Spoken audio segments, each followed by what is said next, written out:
Hi, this is Vince Artizone, and I'm at another Tea Party event. This one is in Smithtown, Long Island, New York, at the Smithhaven Mall. And Tea Party goers have gathered again to let their voice be heard. And it looks like Americans are finally waking up and saying enough is enough to the bureaucrats in Washington. These Tea Parties are catching on like wildfire across the nation. And they are not some orchestrated event by special interests like big health insurance companies or the GOP or disgruntled voters from the last election. These are true grassroots movements of the American people, the taxpayers, who are fed up with the insatiable spending habits of their government. These people have been pushed into this to finally draw the line and take a stance. And the more that arrogant politicians try to ignore them or mock them or demonize them, the more they will be out here to make their voices heard. You know, 30 years ago, Jimmy Carter tried to solve all the nation's problems through taxing and spending. It was a disaster. And that disaster is about to happen again unless something is done. Ronald Reagan at the time was elected to put an end to that madness. And he resonated with the American people when he so simply and correctly stated that big government is not the solution. Big government is the problem. So come join me today as I record the true thoughts and feelings of average, ordinary American citizens here on Long Island who want to make their voice be heard.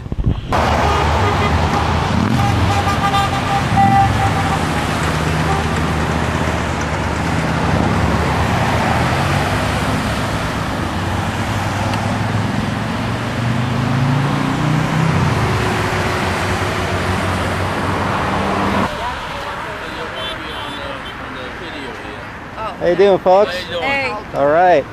Back out here, huh? Well, you guys never get tired of this, huh?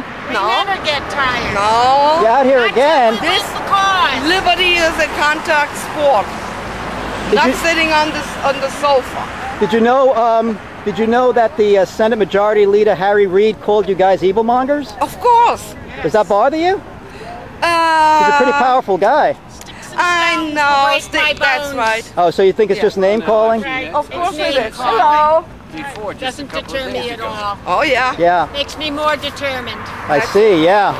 I think that's the message they need to get, right? That talk like that only makes you more determined. Listen, let me tell you. If we react to that, then you know, if the shoe fits, the shoe doesn't fit. Right. You think they're getting a little nervous up there in Washington? Oh, I hope so. Yeah. We're doing our best.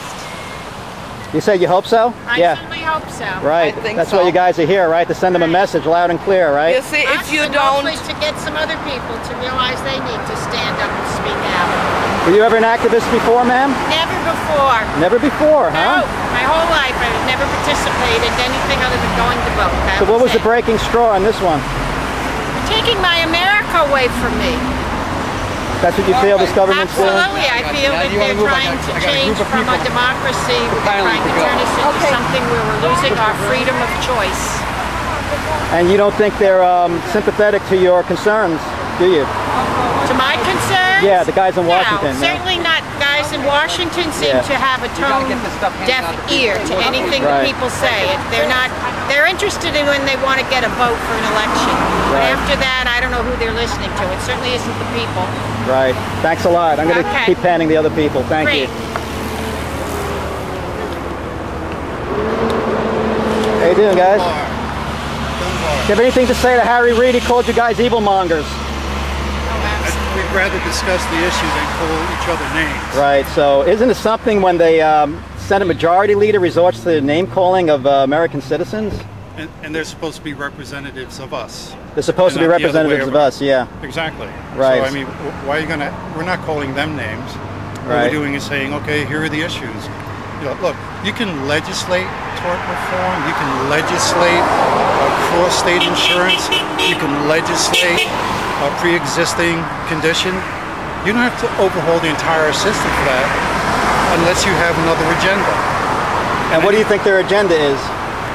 Basically control. I mean, if you're in control of 1/6 or 1/7 of the American economy and you have access into people's lives and records, well, by extension, you're controlling their lives. You control the healthcare, you control the financial systems.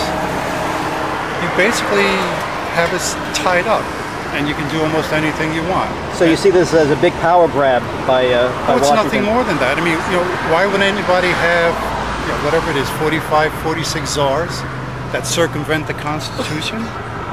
No, we didn't elect them. We don't even know what they do, other than advise the president. Right. And all we want to know is, what are you doing? Why are you doing it? And are you doing what it is that we want, not what you want? So you feel the government has reached a new level of unaccountability? Absolutely. I mean, just answer a simple question. When's the last time our representative for the 1st District, Tim Bishop, had a town hall? He hasn't had one. We don't have the opportunity of speaking to him. We put him in office, and he stays away from us.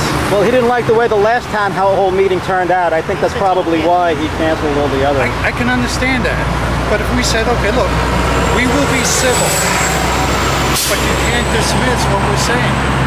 In other words, if the majority, the vast majority of this congressional district does not want the health care plan as it's being proposed in the House or the Senate, and he goes back and he votes for it, who's he representing? Right. We just want that opportunity to talk, and that's it. Not scream. That sounds reasonable. What's your name, sir? Gary Benjamin is my daughter, Vanessa. How you doing? So you've got a senior citizen and a young person. And what town are you from?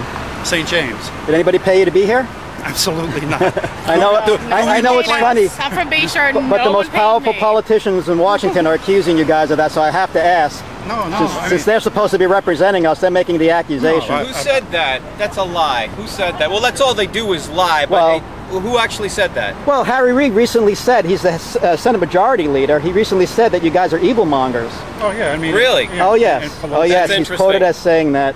Yes, and Nancy Pelosi also accused a lot of you guys of having Nazi sentiments. Yes, I don't see any some sort of Nazi affiliations because she saw SWAT stickers. This? Yes. This. Okay, stay right there, sir. I want to film that. Yeah. Now, is that Nazi? They'll do anything to discredit the truth. No, I don't think that's not Nazi in any way. And also, they'll do anything to discredit. She said that, right? Does she have pictures of that? No, does she have says a lot of things. that? You know that Congressman Brian Baird, he's a congressman from Washington, state of Washington, called you guys like Timothy McVeigh. He says you guys are like Timothy McVeigh. That's really funny. That's really funny. But you know what? It's very immature. We're out here representing the truth. And they, like little kids, 4 or 5-year-olds, are calling us names. Tell them to grow up. That's a congressman, too. Isn't that something? It is something. Yeah. You know what? A lot of intelligent people who know what's going on say most of the people in Congress need to be taken out. And that's a fact. Well, 2010's coming. I guess you guys are going to do your part to vote him out, right? We're trying to. We're trying to represent the truth. This is the only term for Tim Bishop. November 2010, Bishop is gone. Okay, we'll see.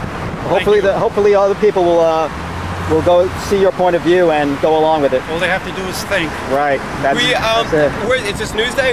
It's going to go on YouTube. Okay, great. Okay. Yeah. Thank you very much. Thank you so much, sir. One last thing. Yes, go ahead. One last thing. And we're not taking advantage of the situation. All right. My daughter, 2 weeks ago, got an unsolicited email from Axelrod. She still has it. Yeah. She still has it. She saved it. And the only thing that we can... I received it in my inbox. It wasn't even in my spam. Wow. It was in my inbox asking me The White House is denying that. Robert Gibbs recently was from the denying White House straight to my inbox asking me to consider their health care. Wow. The only thing that we can figure out as the possibility is my daughter makes YouTube videos. Oh, okay. So she's being targeted? Perhaps. Oh, okay. Perhaps. It's a little scary, isn't it? Yeah, I never joined any website, any link, government link or so forth. And sounds like Nixon's enemy list is forming, huh? This is all part of the one world agenda. Okay. You know what? New World Order, the neoconservatives managed to criminalize that statement. So you know what? It's a one world order. This is what they're working on, a one world order. Okay, this is what we're fighting against. Okay, thanks a lot for your comments. Thank you. Thank you.